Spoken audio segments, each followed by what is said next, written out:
Hello, it's Alicia with WTI. I've got the secret to super delicious soups. It's these dried mushrooms.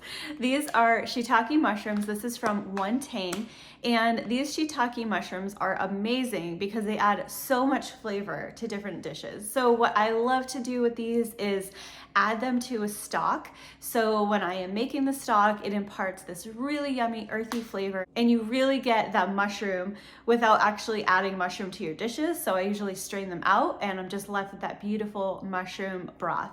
You can also reconstitute these and use them just like you would any other regular fresh mushroom as well, but that's how I like to use them. So they last for a long time because they're totally dry. You can keep them in your pantry and you're able to just add a few to whatever dish you're making if you want to add that mushroom flavor and get the health benefits of mushrooms as well.